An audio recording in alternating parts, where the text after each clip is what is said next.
Grüßt euch miteinander.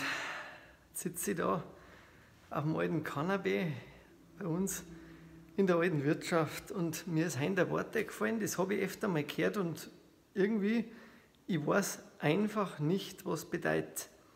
Es kann schon was irgendwie natürlich mit dem Teufel zum Tor haben, gell?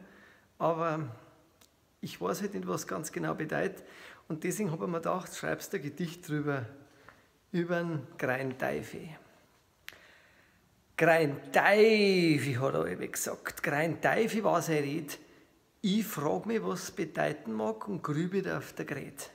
Greinteifi, hat er alle gesagt und sie nichts denkt dabei.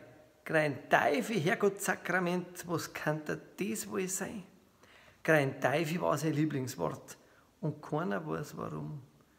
Und was er mit Greinteifi meint, jetzt wird's mir schön dumm.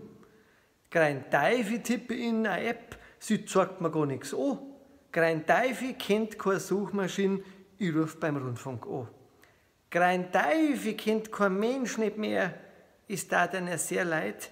Der war schon ganz lang in Pension, jetzt wissen die Bescheid. Greinteifi bleibt Mysterium. Und eins ist sonnenklar, ihr kennt das Wort jetzt auch ganz gewiss. Das ist doch wunderbar. In dem Sinn, danke fürs Zuhören. Schaut einmal auf wolfgang-hofer.de vorbei. Gibt ein bayerisches Buch, Trauerbohnen und andere Bücher von mir, die man kaufen kann. Und ich würde mich freuen, wenn der eine oder andere ein Buch bestellt von euch. Und wenn nicht, ist es auch schön. Dann ist es auch recht. Schaut auf den YouTube-Kanal und schaut euch die Videos an und schreibt mir mal einen Kommentar. Ich würde mich auch freuen. Pfiat euch, servus, macht es gut.